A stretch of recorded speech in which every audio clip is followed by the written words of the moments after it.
Good morning, welcome. Thank you for tuning into the Kilat Shari Torah daily review of Maimonides' 613 mitzvahs, the Sefer HaMitzvot for Monday, October 4th.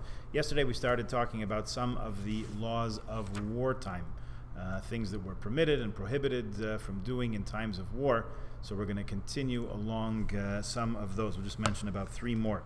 One that we had just a couple weeks ago in our Torah reading, in our Parsha, Kiseitze, is the negative commandment, the prohibition to destroy fruit-bearing trees during a siege.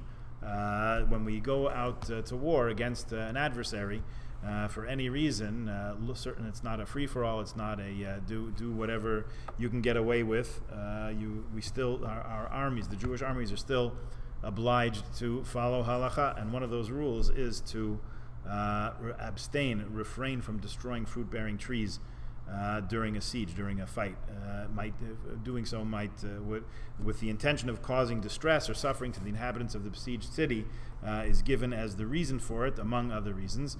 But you still can't cut the trees down because this is considered wanton destruction.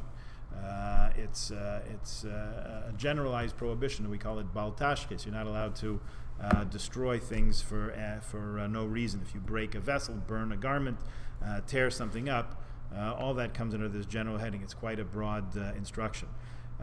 Just to put a footnote onto that, if, of course, it's a strategic decision and actually trees need to be destroyed in order to pursue victory in the battle, so in that case we are allowed to cut down the trees.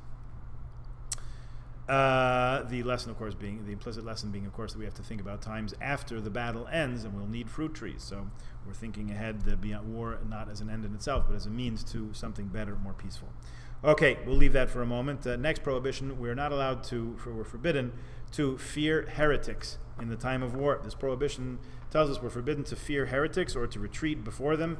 On the contrary, it's our duty to be brave and summon all our strength to stand our ground in times of battle. There's more discussion in this in the 8th chapter of Tractate Sota in the Talmud. According to the Mishnah, they stationed warriors in front of the soldiers and others behind them, and if any sought to flee, they were empowered to strike them down, because flight is the first step to defeat. In the Mishnah Torah, a lengthier treatment of all these mitzvahs, the Maimonides writes that any man who fears Israel's foes and retreats from the line of battle, or who has not enough heart or enthusiasm in time of war, was answerable for the loss of life that was occasioned by his conduct.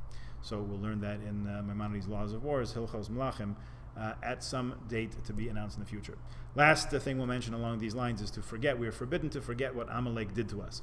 Amalek, as we were on the way out of Egypt, headed toward Mount Sinai, the Amalekite nation attacked us, particularly those stragglers sort of towards the end of the procession, the end of the camp, with no provocation whatsoever, attacked us just for the sake of Jew hatred. So it certainly goes back to those days. So we are not to relax our hatred of Amalek, not to remove it from our hearts, and this we fulfill in a very tangible fashion on Purim, when we blot out the name of Haman Ha'agagi, Haman the Agagite, who's a descendant of Amalek.